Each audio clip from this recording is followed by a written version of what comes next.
Usa ka Regional Peace and Order Council ang gipahigayon sa usa ka hotel sa Jensan nga gitambungan sa mga local chief executive ug mga opisyal sa security sector sa Rehiyon 12 aron isgutan ang seguridad alang sa taliabot nga filing of certificate of candidacy. Gani wala matud pay bahad sa seguridad sa rehiyon sa nagkaduol nga adlaw.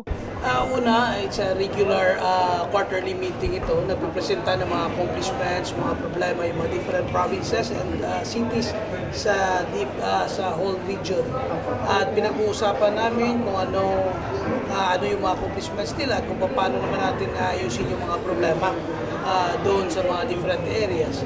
Napakaganda at kitang-kita natin na totoo mapayapa ang buong Rehiyon 12. Giklaro usad ni Sultan Kudarat Governor Dato Pax Ali Magudadato nga walay konkretong basihan nga ang Sultan Kudarat ang hinungdan sa kagubot. Okay naman, at least nagkaroon ng regular updates at nagkaroon ng mga usapan sa mga iba't ibang bagay pertaining to the overall security of Region 12, especially the provinces and our cities here na talagang may inter-province relationship din.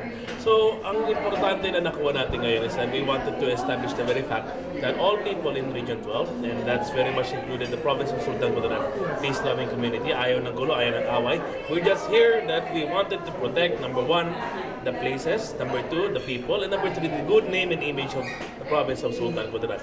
Kaya talaga may clarify ko kanina kung ano ba talaga yung dahilan at ano ba yung basehan kung bakit Sultan Kudarat ang tinuturo sa kaguluhan. Eh yun pala lumalabas na report at allegation lang sila na hindi substantiated, hindi pa proven. So absolutely sabi ko kanina sa RDC, together with Chairman Gov. Tamayo, kailangan na mapag-usapan na matuldukan na ito. Hindi pwede pambubuli-buli. As the Governor of Sultan Kudarat, di ako mapayag na magkaroon ng buli-buli. Alam mo naman dami mga tao na siguro, mga marites sa magchichismis.